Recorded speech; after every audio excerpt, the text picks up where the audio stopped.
then after college, I got involved with a number of political campaigns, including Dan Bongino's 2012 U.S. Senate campaign here in Maryland. I reached out to Dan to ask him for his opinion for his advice on it.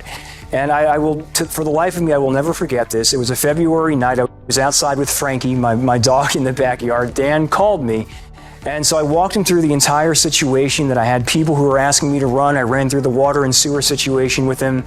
And I went through all the concerns that I had about seeking public office. And he was very patient, and he listened to me talk all of it out.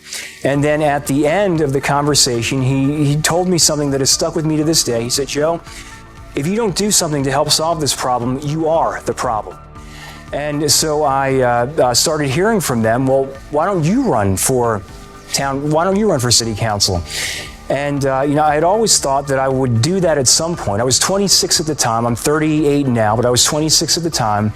And I figured that, when I was in my 50s, I would run for office. When I had, some time, some experience, I had a family, all these things in a row, and then I would run for political office. Have the same kinds of concerns. I've never held public office before. I've never done it before. It seems like there's a lot of work involved.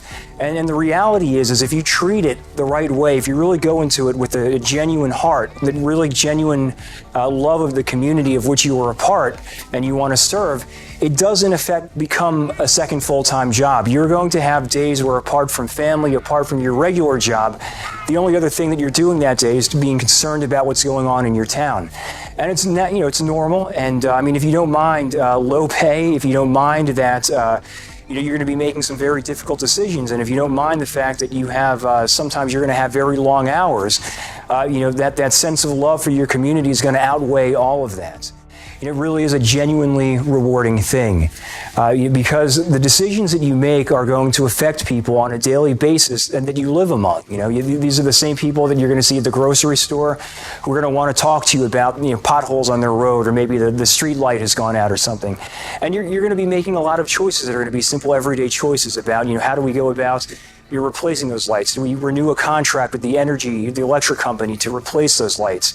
And then there are going to be a lot of decisions you're going to make that are going to have a trajectory that extend over years. For example, when you may be making decisions about the sewer system. And so as long as your heart's in the right place, as long as you're not afraid to do the research and take the time to do it, you can make a difference very easily.